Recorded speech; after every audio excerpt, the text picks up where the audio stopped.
नमस्कार दोस्तों, MPPSC studies में मैं हर्षित गुप्ता आप सभी का एक बार फिर से स्वागत करता हूं। तो पिछले वीडियो में हमने दक्षिण मध्य प्रदेश की नदियों के बारे में देखा। अब हम आगे बढ़ेंगे और जानेंगे चंबल नदी के बारे में, जो लगभग पश्चिमी मध्य प्रदेश में स्थित है। और उसके बाद हम धीरे धीरे करते पश्चिम से पूर्व की जो भी नदियाँ उत्तरी मध्य प्रदेश की सारी नदियों के बारे में जानेंगे। तो आप लोग देखते रहिए। तो शुरू करते चंबल नदी से। चंबल नदी के अन्य नाम हमेशा, मैंने आपको बार बार जोर दे के मैं कह रहा हूँ कि अन्य नामों से रिलेटेड क्वेश्चन हमेशा आते हैं, तो आप इनको ध्यान रखें। तो चंबल नदी का पुराना नाम या फिर प्राचीन नाम कहें तो था चर्मणवती या चर्मावती। ये दोनों नाम भी हैं। एक धर्मावती नाम भी मिलता है, क्योंकि ये मिलता जुलता नाम है। तो हमेशा भाषा में इसी तरह के परिवर्तन होते हैं नामों को लेकर। तो आप ये याद रखें, चर्मणवती, चर्मावती और धर्मावती जो नदियां हैं, नदियों के नाम हैं, ये चंबल के प्राचीन नाम हैं। ठीक। अब इसका उद्गम कहाँ से होता है? तो उद्गम जो होता है वो इंदौर के महू से। इंदौर में एक स्थान है महू, जिसका नाम अब डॉक्टर अंबेडकर नगर हो गया है। आपने सुना होगा, डॉक्टर अंबेडकर का जन्म हुआ था वहाँ पे, तो इस कारण से इसका नाम अब क्या हो गया है? डॉक्टर अंबेडकर नगर। ये आप लोग ध्यान रखें। डॉक्टर अंबेडकर नगर में जाना पाव पहाड़ी से, जाना पाव मैंने आपको बताया है कि ये मालवा के पठार में स्थित है। तो जाना पाव पहाड़ी से किसका? चंबल नदी का उद्गम होता है, ये आप ध्यान रखेंगे। अब इसका अवसान या अंत कहाँ होता है? तो ये इटावा उत्तर प्रदेश में यमुना में मिल जाती है। मैंने आपको मैप में भी समझाया हुआ है कि नदियाँ जो हैं वो कौन सी कहाँ पर मिलती हैं। तो जो चंबल नदी है, इसका जो अंत है वो इटावा उत्तर प्रदेश में यमुना नदी में हो जाता है। ये यमुना की सहायक नदी है, एक बहुत बड़ी नदी है, पर यमुना इससे भी ज़्यादा बड़ी नदी है और ये उसकी सहायक नदी के तौर पर काम करती है। अब इसका बहाव क्षेत्र कहाँ कहाँ है, किस किस राज्य में है? तो बहाव क्षेत्र में ये मध्य प्रदेश से निकलती ही है, ये अपन ने देखा। राजस्थान, अब ये मध्य प्रदेश से निकलकर राजस्थान में जाती है, ये आप ध्यान रखें। और उत्तर प्रदेश हमने देखा, ये उत्तर प्रदेश में जाकर यमुना में मिलती है, तो उत्तर प्रदेश। तो ये तीन राज्य जो हैं, यहाँ पर चंबल नदी जो है ये बहती है और इन तीन राज्यों को अपना पानी देती है, ये आप याद रखें। अब इसकी सहायक नदियाँ अगर हम देखें तो सहायक नदियों में सबसे इम्पॉर्टेंट जो मध्य प्रदेश में है वो है छिप्रा। छिप्रा क्यों है? क्योंकि यहाँ पर प्रत्येक 12 वर्ष में इसके किनारे पर जो मेला लगता है वो बहुत ही इम्पॉर्टेंट है, तो वो आप ध्यान रखेंगे। तो इस कारण से छिप्रा नदी का आप याद रखें कि मंदसौर में ये जाकर, छिप्रा नदी जो है ये मंदसौर में जाकर चंबल से मिल जाती है। ठीक है। अब इसके बाद दूसरी है काली सिंध नदी। काली सिंध नदी जो है ये कोटा में चंबल से मिल जाती है। तीसरी है पार्वती नदी। पार्वती नदी भी कोटा में मिल जाती है। ठीक है। अब उसके बाद चौथी है सिंध नदी। सिंध नदी अधिकतर हम पढ़ते हैं सिंध, पर सिंध तो सिंधु नदी को कहा जाता है, तो लेकिन सिंध है यहाँ पर। अब ये नाम है, दा है यहाँ पर, ये आप याद रखें। तो सिंध नदी ये भी मध्य प्रदेश में ही बहती है और ये चंबल की सहायक नदी है। बेतवा भी बहुत बड़ी नदी है मध्य प्रदेश में, हम आगे इसको अलग से ही पढ़ेंगे। तो अभी आप ये जान लें कि चंबल की सहायक नदी है। कुनो और बनास। तो कुनो जो नदी है ये कुनो पालपुर आपने सुना होगा, वहाँ से रिलेटेड है। और बनास नदी ये आप याद रखें। अब परियोजनाओं में अगर देखें तो चंबल परियोजना नाम से चंबल नदी पर बहुत बड़ी परियोजना बनाई गई, जिसके अंतर्गत ये 4 जो बड़े बांध हैं ये बनाए गए हैं। तो चंबल परियोजना जो है ये किसकी? ये आप याद रखें, इन दोनों मध्य प्रदेश और राजस्थान की संयुक्त परियोजना है। चंबल परियोजना जो है ये मध्य प्रदेश और राजस्थान की संयुक्त परियोजना है। इसमें उत्तर प्रदेश लेकिन नहीं आता, ये आप ध्यान रखें, उत्तर प्रदेश नहीं है। और मध्य प्रदेश और राजस्थान ही इस चंबल परियोजना में भागीदार हैं। मतलब चंबल में जो भी बिजली बनेगी, जो भी सिंचाई का पानी होगा, वो इन्हीं 2 राज्यों को दिया जाएगा, ये आप ध्यान रखें। ठीक। अब पहली है गांधी सागर परियोजना। ये कहाँ पर है? ये मंदसौर में है, ये आप याद रखें। गांधी सागर परियोजना मंदसौर में। हाल ही में जब बहुत अधिक बारिश हुई थी, चंबल में बाढ़ आई थी, तो इस बांध के थोड़ा सा तिड़कने, मतलब दरार आने की कुछ न्यूज़ आई थी, पर वो सब ठीक कर लिया गया और ये मंदसौर में है, ये आप ध्यान रखें, ये पूछा भी जा सकता है। दूसरा है राणा प्रताप सागर परियोजना। ये कहाँ पर है, ये चित्तौड़गढ़ में है, ये आप ध्यान रखें, राणा प्रताप सागर। तो ये राणा प्रताप के नाम से चित्तौड़गढ़ आप रिलेट कर पा रहे होंगे, तो राणा प्रताप सागर चित्तौड़गढ़ राजस्थान में ये परियोजना है। ठीक, तीसरी परियोजना कौन सी, जवाहर सागर परियोजना, और ये भी कोटा में ही है। और चौथी है कोटा बैराज। बैराज एक्चुअली में क्या होता है, ये बांध नहीं होता है, बांध में अधिकतर बिजली बनाने का कार्य किया जाता है और मछली पालन, नौकायान, परिवहन, इनका कार्य किया जाता है। पर जो बैराज होता है वो सिर्फ पानी को एकत्रित करके सिंचाई हेतु नहरों में छोड़ने का काम करता है, ये आप ध्यान रखें। ठीक, तो बैराज जो कोटा बैराज आप, ये बैराज इसके नाम में नहीं है, बैराज एक टाइप की मतलब कंक्रीट की संरचना है जो पानी को नहरों तक पहुंचाने का काम करता है।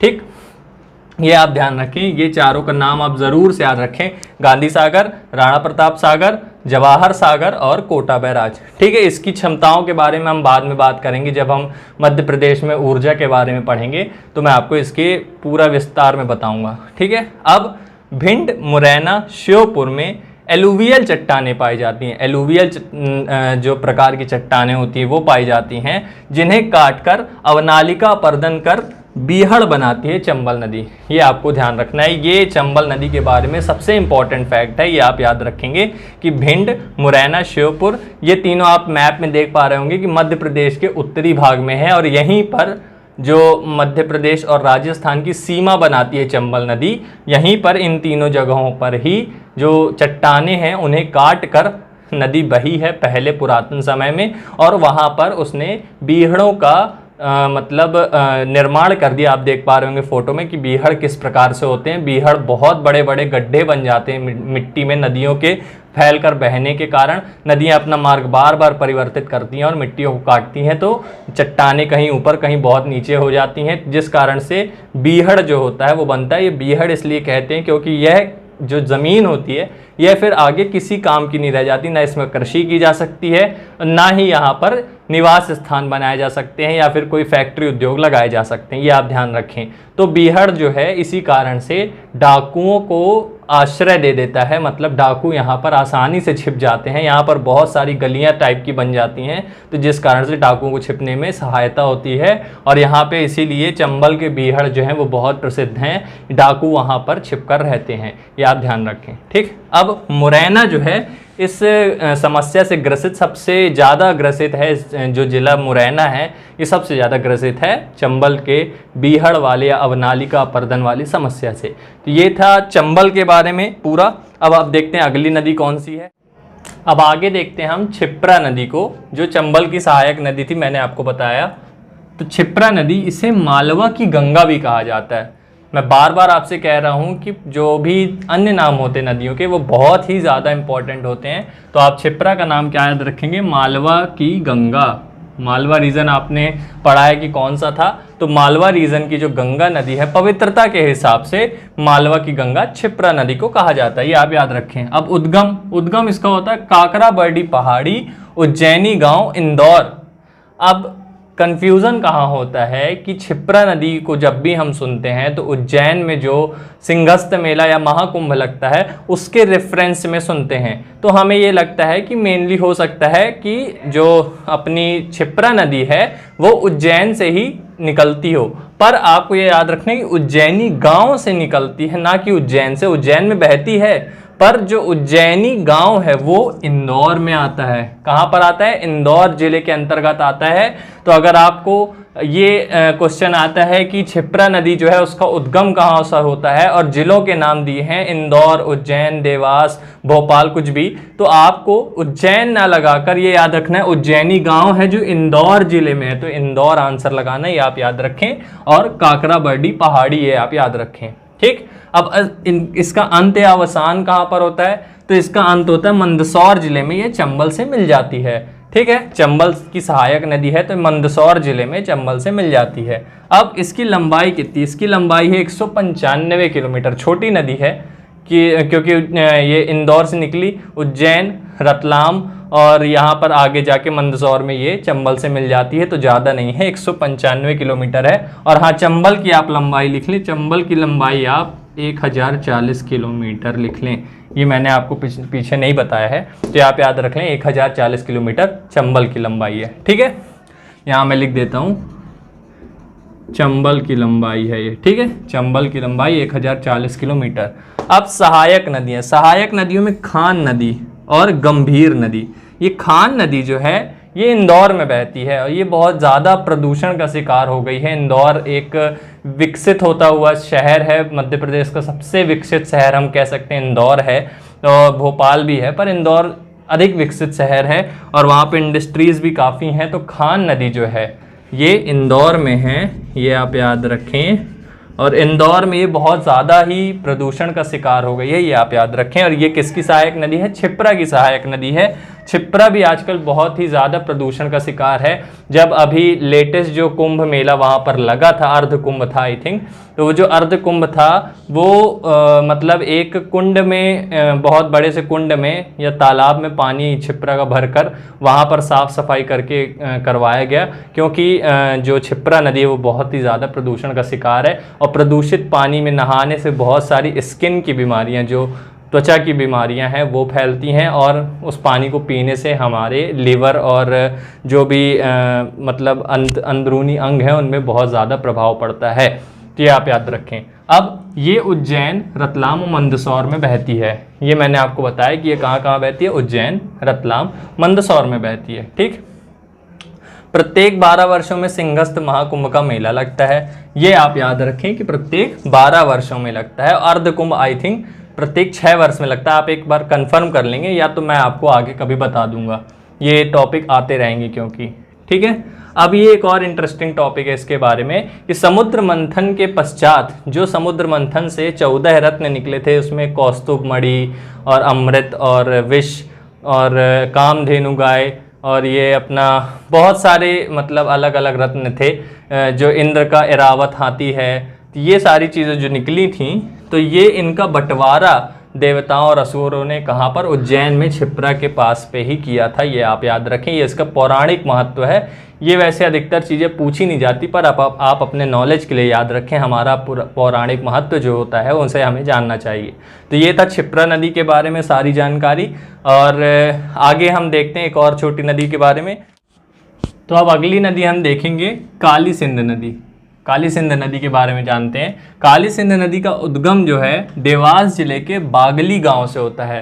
बागली गांव देवास में स्थित है जहां पर, वहां से काली सिंध नदी जो है वो निकलती है। ये आप याद रखें, बागली गांव देवास। ठीक, अब इसका अंत कहाँ होता है ये मैंने आपको बताया चंबल में, कि राजस्थान के कोटा में चंबल से मिल जाती है। चंबल की सहायक नदी है और ये कोटा, ये दो चीज़ आपको याद रखनी है।